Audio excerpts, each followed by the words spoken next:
Hello and welcome into the Fog.net podcast. My name is Michael Swain, the Kansas beat writer for 24/7 Sports, and I am joined today by Kevin Flaherty. We're going to talk some Kansas football. This is going to be part one of a two-part post-spring practice podcast. We're going to do some more general topics today, and then later this week we have endless fan questions. I think somewhere near 20 that we're going to get to. And It so was we're the going to most questions we've ever gotten. yeah, it's great. I think it shows probably how much interest there is in KU football heading out of spring practice into the summer. Now the basketball is over, I think the excitement can start to build towards, fall camp in the 2023 season. So we'll be doing the two different podcasts. You'll be listening to this first part on Tuesday.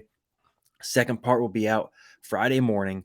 And really excited to dive into this with Kevin. Obviously, we both track it. I'm at a lot of the practices and stuff, and I know Kevin pays close attention to it. So Kevin, let's dive right in. I want to talk about the spring showcase to start. I'm going to lob this up to you like Juwan Harris to KJ Adams in Des Moines, and I'll let you dunk this down.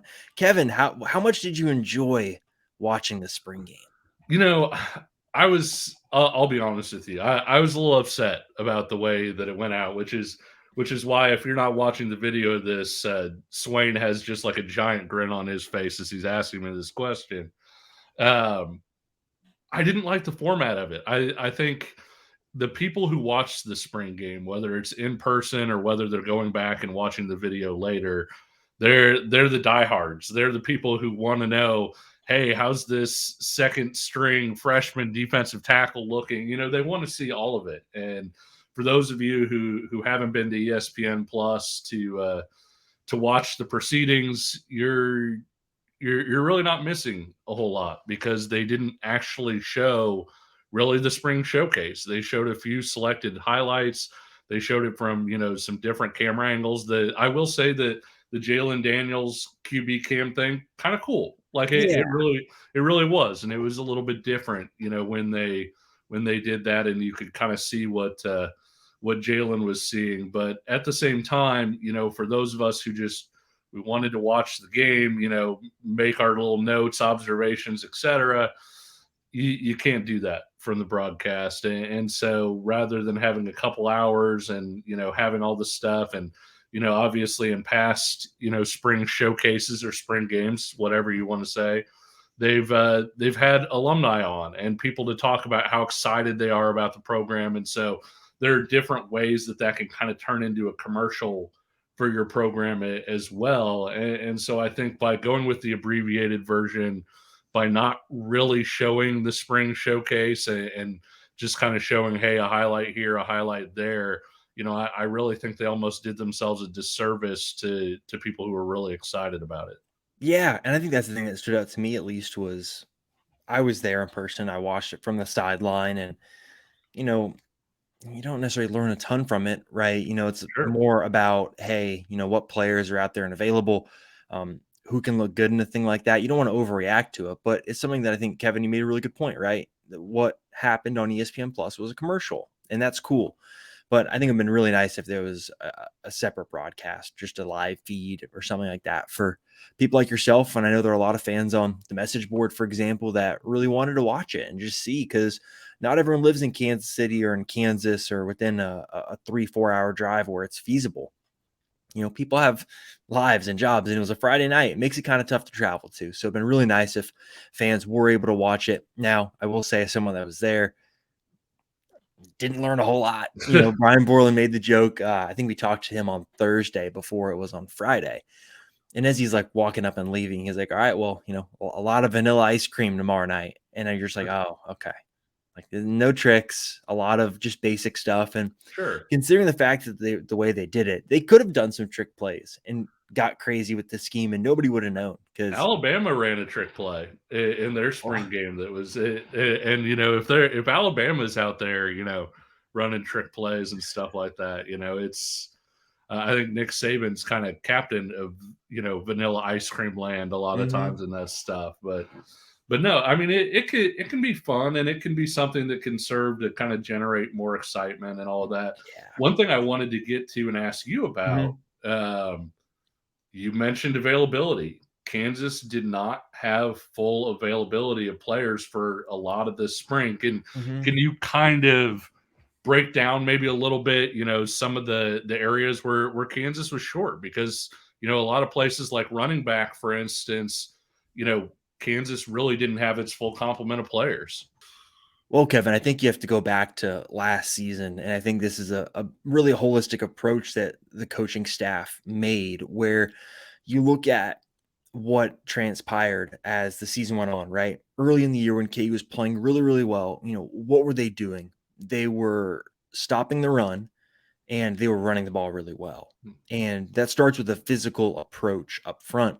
And then as the season went on, right, I think the guys got worn down. And I think what the coaching staff decided is that they wanted to focus on physicality this spring. You return so much, you know what you have, and those players know what the scheme is. This isn't this time last year where guys have to learn the offense or guys have to learn where they need to be. They know that at this point, right? And so they can focus on physicality, tackling, shedding blocks, setting good blocks. And I think that as a result, some of those high impact positions like running back, like defensive end, were really impacted. And I think you look at maybe something that Jordan Peterson said that I'll pull up here. They kind of just decided that, hey, we're going to make this decision. And it's one of these situations where we're just going to have to live with it. Guys are going to miss practice, they're going to miss time. And it's just going to be a part of what they're going to do to take the next step as a program. And I know that you hear that, hey, Devin Neal didn't take many snaps during spring practice, or hey, the walk-on running backs were out there taking snaps during spring practice. Doesn't sound great. And yet, I think just overall, it's kind of necessary to take that next step. And I think you look at the timing too, right? KU wrapped it up in early April, and you've got 4 months till fall camp starts. Sure. You got time. So it's not like something where this is going to really severely impact someone if they get an injury. And Andy Colton, like you said, that KU left spring practice pretty healthy. So I just think overall it's kind of just a decision they made, and they're kind of living with the results. Yeah, to your point, you look at the Baylor game, for instance, Mm-hmm. and Kansas really got out toughed and out physical, I thought, defensively in that game. If Baylor had just sort of lined up and run the ball, they might have been able to rush for 400 yards in that game. And then what happens? Kansas gets a bye week. They get a little healthy. They get a little refreshed. They play Oklahoma State coming off the bye and look like a totally different team. And so I do think, you have some points there. Not only did they wear down from the physicality, but they wore down, I think, from the lack of depth. And that was another thing that, heading into this spring, that was something they really wanted to build on and continue to grow, was to be able to have, a legitimate 2 deep plus where you feel okay. Hey, this guy doesn't have to play 70 snaps. He can play 45, and we feel okay about the guy who's going to come in and get the rest of them. Yeah, exactly. And I think the depth is a big part of this. And I think that you saw KU do load management. Lance Lapwell talked on this here podcast about the fact that they're going to watch the reps of guys like Mike Nowitzki didn't take a rep during spring practice because obviously he had off-season surgery, but they just didn't really rush him back. Marvin Grant got very little reps at the end of spring practice. Kenny Logan didn't even practice during spring ball. Like, they decided that this was going to be about building physicality for the whole team, but also really just developing that depth. And I think you saw guys like Jalen Dye really come on strong. And I think he's someone that the coaching staff was really pleased with. Brian Borland compared the fact that the mental mistakes that Jalen made at the start of practice were kind of gone by the end of spring practice, where he said he could count on one hand kind of the mistakes he had made scheme-wise or mentality-wise over the last couple of practices. So I think stuff like that is just incredibly positive. And I think we'll probably get transition to maybe some standout performers from spring practice. Kevin, I know you're not necessarily at the press conferences, but I know you track this stuff. Mm-hmm. Who are some of the people that I think maybe stood out to you or caught your attention during spring ball? Well, I think a guy that got a lot of mention and went from a guy that maybe you and I were talking about, hey, this guy's a backup, to potentially this guy, could wind up starting, is Tommy Dunn. And, you expect, kind of with those young defensive tackles with he and DJ Withers, that there's going to be a process there, the old saying is that the game moves fastest for the people who are closest to the ball, right? If you're Mhm. a defensive tackle and you take a bad step, you're out of the play more often than not. And so it's a process to get to the point where you're not taking bad steps and where you are moving aggressively in the right direction and doing a lot of the right things. Tommy Dunn was a guy that really jumped out. I thought some of the newcomers, it sounded Mhm. like played really well, and a guy that I actually would love for you to touch on as somebody who was there. We went from saying, hey, Kansas has 4 returning starters and Logan Brown's probably going to plug into that extra tackle spot, to there's this offensive guard from out in Pac-12 country that may wind up with one of those starting spots himself, and may beat out a returning starter to get there. Yeah, I think the offensive line is really fascinating. And I think, you talk about good players that or players that had a good spring camp. Kobe Baines, I think, is a Yep. guy that fans are going to need to track because he's someone that, let's see if I can explain this right. Basically, what KU decided to do was cross train everyone. And they did this last spring, but I think they really emphasized it this spring. And Mike Nowitzki not being there for practice really allowed them to do this, where they basically, like, Dominic Pooney got reps at center. Michael Ford got reps at center. Armaja Reed Adams was learning both guard positions. Kobe Baines was learning right guard and right tackle. You look at someone like Bryce Cable do, learning left tackle, right tackle. So they really mixed and matched a lot of these players to where everyone can play multiple positions. So if someone gets hurt, it's not okay, now you got to put in the second guard. It's cool. Who's your next best offensive lineman? Great. Put them in and they should be able to play there. And I think Kobe Baines really exemplifies that, where right now, if you said, hey, Michael, he's going to start at right guard next year, I'd say, yeah, okay, I believe it. Yep. I could see, Logan Brown and Bryce Cable do being the tackles and Kobe Baines being a guard. If you said, hey, Michael, Kobe Baines is going to start at right tackle, I'd say, yeah, I believe it too. And I think he's someone that really came along over the course of spring. He got snaps last year, right, against Texas, against Kansas State. Kornicki said at times maybe it was a good learning experience for him, that the coaches can say, hey, man, like, all this stuff we've been harping on in practice, you just saw in the game that you really need to do that. And I think he took Sure. that to heart and really built on it. I want to talk about offensive line holistically a little bit later, but I think just personality wise, I think he fits. He talked at the end of spring practice, was really impressed just how thoughtful I think he was in talking about his own experience and how coming in, I mean, he got on campus in late August. Like, that's Yeah. a challenge, right? He missed most of fall camp. And so this is really the first time where it's not been game prep or game week when he's been able to really get in and practice a lot. So he was someone that really stood out to me. Back on defense, I think JB Brown is another guy that I Yeah. think fans are going to need to watch. It always says something when Lance Leipold goes out of his way to mention someone. And that's what he did with JB Brown a lot during spring practice. And, we ask about specific players or specific groups. JB Brown got mentioned when you ask Leipold about transfers coming in, when you ask about the linebacker group, or just guys that maybe exemplify the physicality that they want to have. And look, he's still working on the mental side of things, right? It's his first spring practice. We saw Craig Young last year, right, kind of struggle early in the season and really come on as it went along. I think there's going to be a similar kind of trend with JB Brown, where maybe he's not playing a ton of snaps in August or the first 2 weeks of September. But I think by middle of October, he's going to be playing a lot because he's got the physicality. You watch him move. He's super athletic. He's a guy that I think when you see those blitzes that we saw Tyron Berryhill do a lot last year, I think he can really excel there. And I think he's a guy that you look at what KU wants this linebacker room to be going forward. It's 6'2", 230, athletic, can move. And I think that he's just a great start there.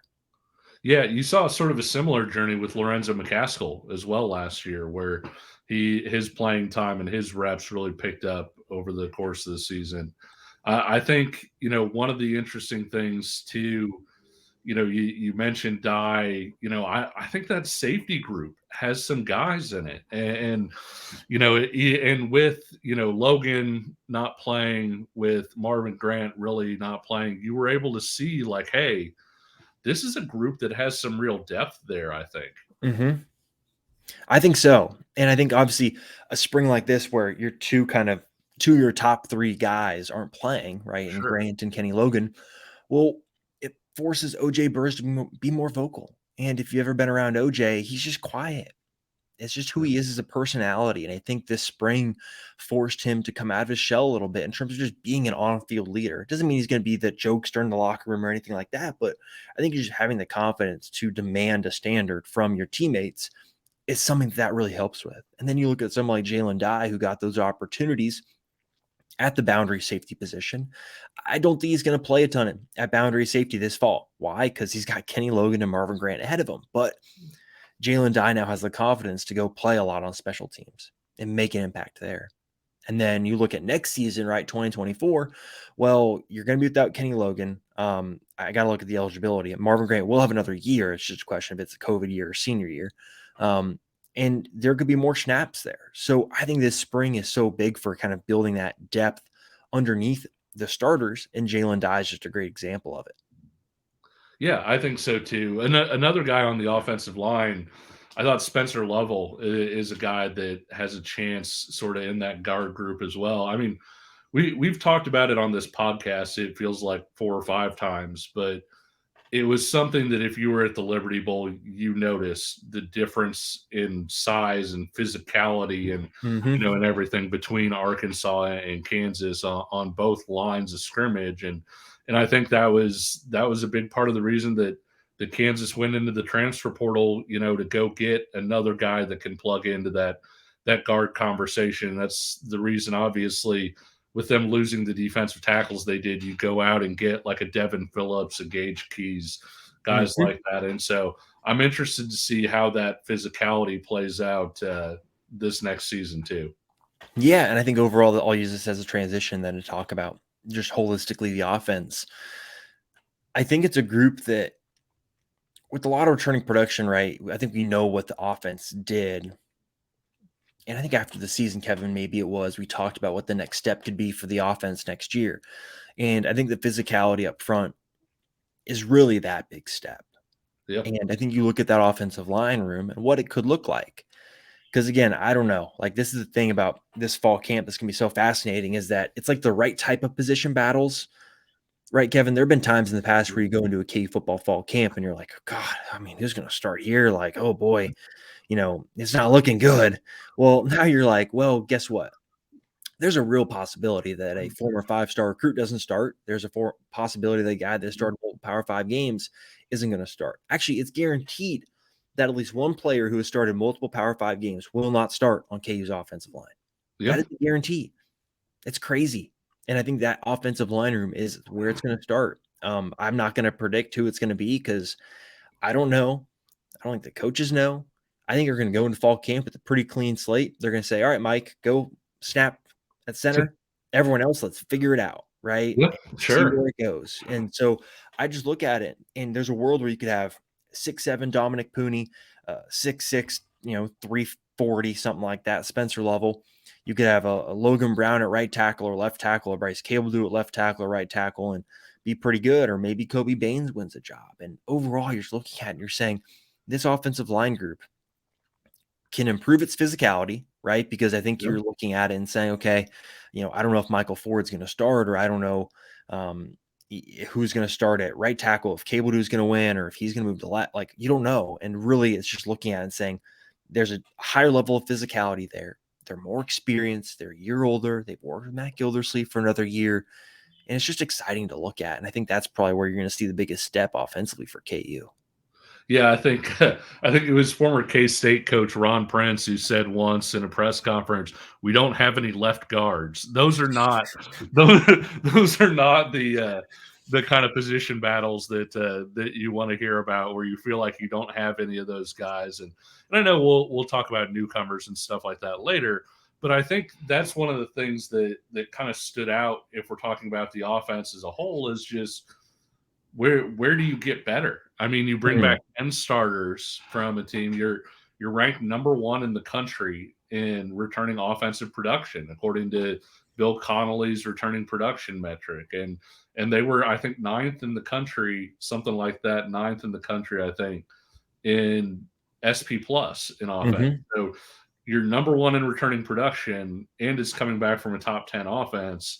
And so you look at like where they could get better. And I think, Jalen could stand to get a little bit more consistent. I think there were some points last year, when you look at Iowa State, you look at TCU, where maybe there were some plays there that didn't quite work out. Even against Arkansas, in the first half, there were some plays that maybe Jalen left out there. And obviously he was brilliant, down the stretch of that. But I think you want to see that, when you look at the running game, and I feel like we talked about this coming out of the Arkansas game, a lot of Kansas's running success early in the year too revolved around them tricking people. Mm-hmm. And there's nothing wrong with that. That's part of the game is basically getting a team to look left and you run right. And Andy Kotelnicki is a master of that. But I say that to say that Kansas can get better at, just lining up and running the ball over the top of somebody, even when the other team knows you want to run it and they know, hey, we may have to deal with an option play here or whatever else. Kansas is still going to trick people. Andy Kotelnicki did not become a bad offensive coordinator in the offseason. But at the same time, the ability to also line up and, hey, even if they guess right, we may still get our yards regardless, I think is a big part. I think the other thing that is interesting moving forward, obviously Kansas is incredibly scholarship tight at this point. They're still over the limit, correct? They're either at 85 or they're like one under right now. Yeah. So there are anybody who's looking at this year's roster right now and they're saying, man, like Kansas just needs to go splash on 5 more guys. No, it's probably not going to happen. And so you look at, sort of triage where that scholarship can go. And I'm sure we'll talk about this on the defensive side, but if they do anything offensively, I think it's got to be for a guy that is a receiver that can create splash plays after the catch. Because I think that's the one thing they're really missing. They have a fairly deep receiving group. They bring back so many guys. LJ is a contested catch guy. Quentin Skinner is a tall guy that can get over the top and made some unbelievable catches last year. Luke Grimm, we know what he is. He's a terrific route runner, finds ways to get open, all of those different things. It would help this offense out so much, though, if you had a guy who can catch a slant or something like that, break a tackle, and go for 50 yards. Somebody who could pick up a chunk play off of a safe play. Somebody that they could run jet sweeps to and things like that. I think that's kind of the next step with this group coming out of the spring. And I don't know that they'll have a chance to address that in the portal. I think it depends on whether a guy leaves that maybe we're not expecting, whatever else. Because I think both of us would agree that right now, any scholarship that's there, whether it's 1 or 2 scholarships, is probably going to defense in the portal. But if they do have a chance to add something, I would think that would be sort of the one offensive add that they would look at. Yeah, I agree. And I think you saw KU spend a lot of capital, right? Capital being official visits last December trying to get that type of person. Yeah. There was a Syracuse transfer who went to Arkansas State that they tried to look at. There was a JUCO guy that went to Arizona. He was a West Coast guy, so it made sense why he went to Arizona. But they tried and they weren't able to. And I think it's all going to depend, right? The whole scholarship thing is just tough to track. So if they end up with 2 spots, like I could see them going 1 D end and maybe a wide receiver in the portal. Yeah. It's just 1 spot. You got to go defense. And that leads us here. What stood out about KU's defense during spring practice? I think overall, like the athleticism is improved for me. Like when you look at, first and foremost, I think the defensive tackles room is really where you can spot that, right? I think we've talked about it before, right? Sam Burt, Eddie Wilson, Caleb Sampson, great people, right? Really important players for establishing the culture at Kansas, guys that stuck through a lot. You look at Caleb Sampson and Sam Burt, right? 2 guys that stayed through the coaching change. Eddie Wilson that made the switch from Buffalo. Really good humans. Yeah. Football players, not necessarily the biggest high ceiling guys, and I think somewhat limited athletically. Well, you look at Devin Phillips. I think we talked about him at the start of spring practice, but 6'2", 325, but he can move. And I heard he really impressed during spring practice and physically, holding double teams, shedding double teams. Then you look at someone like Gage Keys athletically, what he can bring at 6'5", kind of in that 280 range. That's a lot better and a lot different than what Kansas has had at defensive tackle. And then, of course, you get Tommy Dunn, right? And Tommy Dunn's the guy that, if you go back and watch that Arkansas game, go to the second half and just watch Tommy Dunn a couple of times, because he took on some double teams from Arkansas's number one offensive line and looked fine and held his own and was good. And that's exciting. And so I think you look at the overall athleticism of the front four, factor in Austin Booker, Jeremy Robinson's athletic. He's got some twitch. And then you look at linebacker, right? You still got Craig Young there. You add JB Brown. And then you look at cornerback, right? Kobe Bryant's pretty athletic. You look at some like Demarius McGee, if he's able to earn a starting spot and or just a role at corner, he's got some athleticism. So overall, I think there's more pop there. That's going to be really exciting. That's at least what caught my attention during spring practice. Yeah, that's on the positive side. On the negative side, I think I think you really have to look at that defensive end spot because Jeremy Robinson, outproduced Malcolm Lee last year at that spot, and so you could almost call Jeremy Robinson a returning starter. He's produced, and friend of the show Kent Swanson is of the opinion that he's KU's best pro prospect, and he may be. I mean, like you said, he's got some twitch to him. He's got some length and things like that, and so that spot is solid. But you look at the other spot, Patrick Joyner being banged up. You really didn't get a chance for him to show things. I'm really bullish on Austin Booker's potential. But you're asking an awful lot for a guy to go from not playing to all of a sudden, eating that many snaps, and they've got a few other guys that have kind of kicked around a little bit that maybe you'd like to see do a little bit more, like a Davion Westmoreland. You'd like to see, step in, and play a little bit more and a little bit bigger role. And that's not necessarily a knock on Davion. It's just right now you're at a spot where you have Jeremy Robinson at one spot, and then I feel like you've got a big question mark at the other spot. And then in terms of depth too, what you can expect. But if you bring in somebody else, like we've talked about in the portal, if you bring in another defensive end, somebody that you feel good about as a starter, all of a sudden maybe you feel good about your depth because you feel good about Austin Booker eating 25 snaps rather than 50 snaps or something like that. And when they look in the portal for defensive end, and they will look in the portal, I feel like for defensive end, I think you and I were talking about this before, but I think they're going to look for Lonnie Phelps. And I don't necessarily mean Lonnie Phelps because, yes, they would love to have Lonnie Phelps. What I mean is a proven commodity, a guy who's gotten a lot of snaps and things like that at a lower level of play. And so I think that, if you start seeing, a random defensive end pop up from Western Michigan or something like that, who had, 13 tackles for loss or something last year, don't be surprised if you hear, hey, one of the first teams to reach out for him was Kansas. Yeah, and on the topic of defensive end, well, here, how about this? On the topic of the portal, seeing all the Colorado departures kind of is very interesting because you look at the numbers in the portal right now, about 70% of the players in the portal have not started a college game. 70%. A lot of these players are guys that are lower on the two deep that are thinking they need to go to a new school. Well, there are a lot of players thinking that right now. And the market for defensive end has been compared to the market for the offensive line last year, where, I mean, look, there was a guy from Butler Community College who ended up at USC who,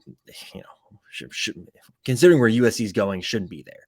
And you look at an offensive lineman like Flavio Gonzalez, who's committed to KU. Well, Oregon State comes and picks him because he's a West Coast kid.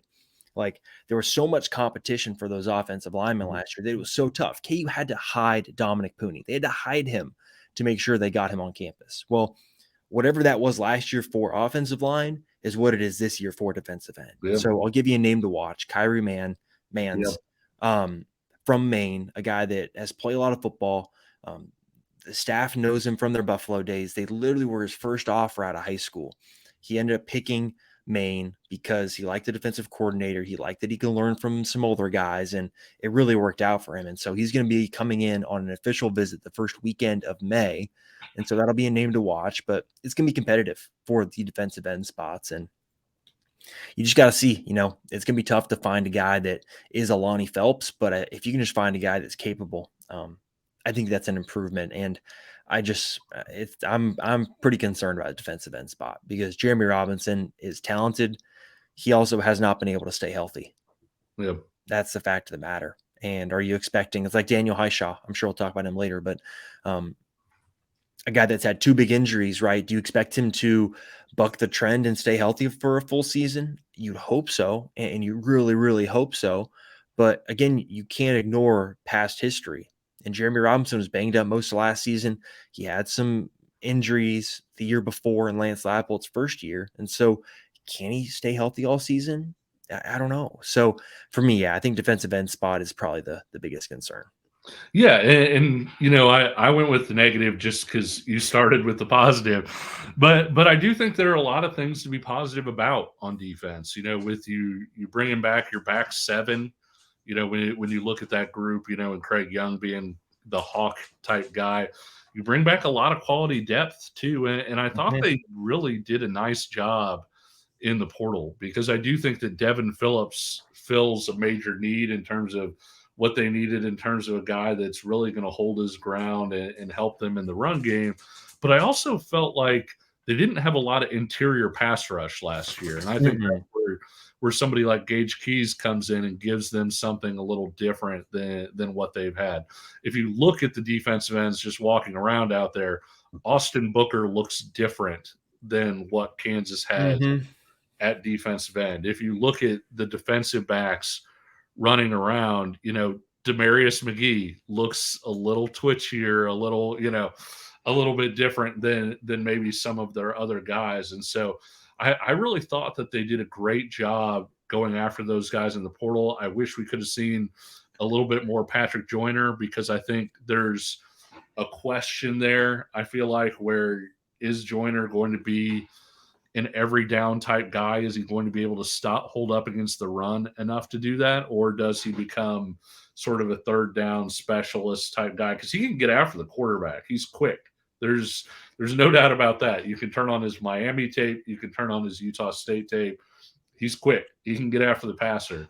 The question is going to be, hey, when you're playing Texas and they want to run the ball 40 times, that game, what's Patrick Joyner going to do at that point? And we haven't seen yet. We didn't really get a chance to see him in a very physical spring, and that'll be something to watch moving forward. But I really did think that they did an outstanding job sort of looking at that defensive group and saying, hey, we're bringing back a bunch of guys, but what do we need? And for the most part, I felt like they really filled in those gaps well. Yeah, I think so. And so spring ball obviously ended, and they did their exit interviews. For people that aren't familiar, basically what happens is the week after spring practice ends, the position coaches all meet with their players one-on-one, and then they'll go and meet with, it's Lance Leipold, Matt Gildersleeve, the position coach, and then usually an academic advisor for guys that are older to go over, hey, you're this close to graduation, you can be a graduate transfer, or here's the credits you need to finish to get to this point. And basically just discuss where they're going. And things are pretty blunt.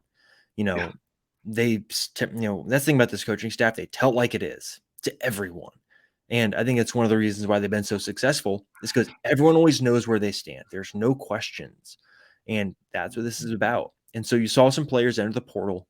So far, really 3 scholarship guys. Demarion Alexander, defensive end. He's probably going to drop down a level, maybe go down to FCS. Keelan Robinson probably going down to He's gotten some about, I think, MAC offers, right, Kevin? Yeah. MAC offers from him.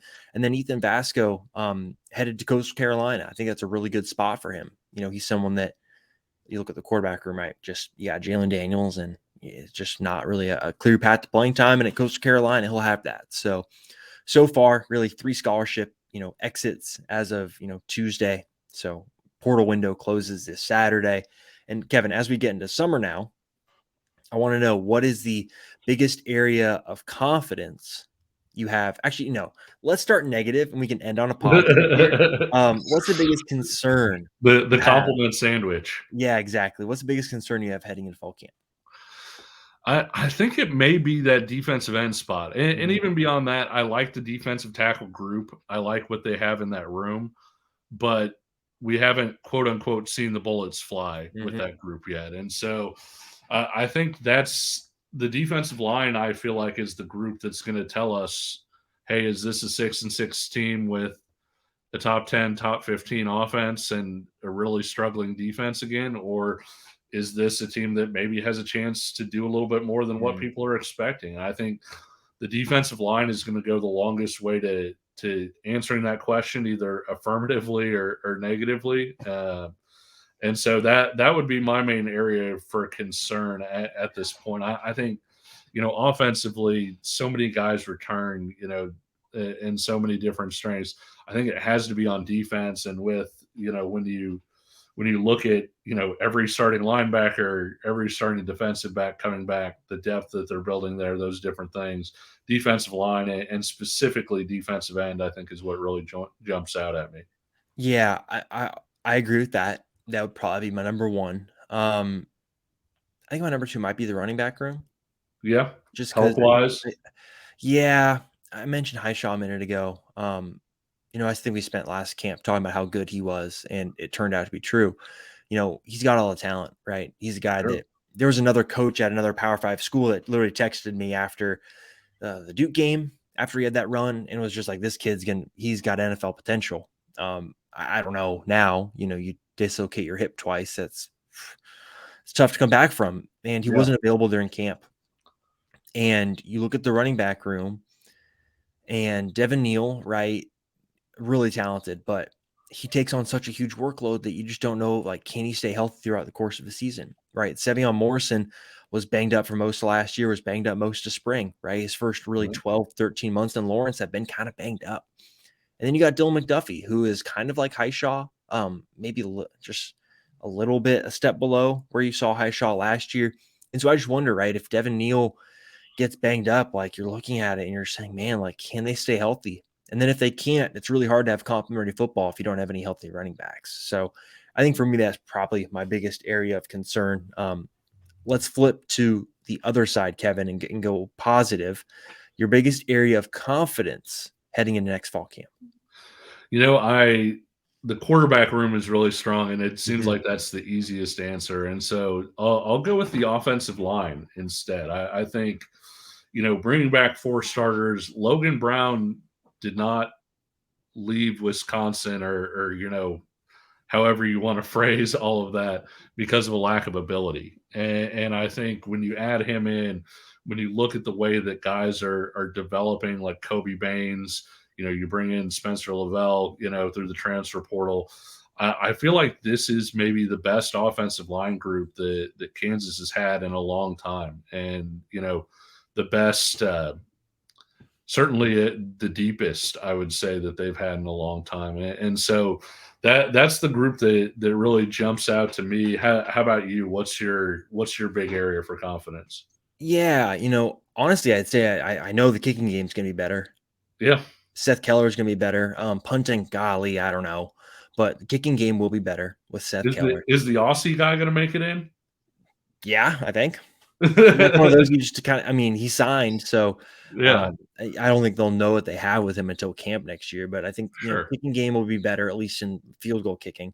They won't be the worst in the conference like they were this year, and worst in the conference in, like, 5 years. Like, let's not, forget that. It was, like, the worst kicking performance in the last 5 years in the Big 12. But then quarterback, right? Yep, He's got a guy, and yep. that's half the battle, right? And they've got a backup too that I think a lot of teams in the Big 12 would like to have as well. So I think you got to feel good about the quarterback room. I think you got to feel good about the offensive line. I think you got to feel good about the kicking game, just in terms of field goal kicking. And I think that's going to put KU in a position where down the stretch, if they're able to play in close games, maybe they're able to eke one out because Seth Keller makes a 45-yard field goal, or maybe before halftime, they're able to steal 3 points, right? And then you get a double score coming out. So those for me are probably the areas. All right, The, Kevin, the any final thoughts? there were so many great Jalen Daniels moments last year, Mm-hmm. but I think the one that stands out, hearing you talk about it as well, was against Arkansas when he, connects with Kevin Terry and then hits Douglas Emilion for a touchdown. Like, with the three starters not in the game, worn out because of everything that's going on, Jalen Daniels is scoring, touchdowns on an SEC team with some of those guys. And don't get me wrong, like, Emilion's got ability and things like that. But I think you saying that quarterback's half the battle, Kansas hasn't had a quarterback like Jalen Daniels, since Todd Reesing at least, and it'll be a lot of fun to see what he can do. And if he can stay healthy this year, Kansas might have won 8 games last year if Jalen Daniels had stayed healthy throughout the entire season. And so I think if Kansas can get him for a full 12 games this year, they got a shot. That they do, Kevin. Well, that'll wrap it up for part 1 of this podcast. Make sure you stay tuned for part 2 later this week. And thank you, as always, for listening to the Fog.net podcast. If you're listening on the podcast platform of your choice, head over to YouTube and check out the Fog Kansas basketball and football coverage. That's the name of it. We've got these YouTube videos. We do some exclusive videos as well, talking some KU hoops right now. We'll get into football in the summer. If you're watching this on YouTube, head over to the podcast platform of your choice and make sure you subscribe to the Fog.net podcast. Thanks, Kevin, and we'll talk again in just a few days.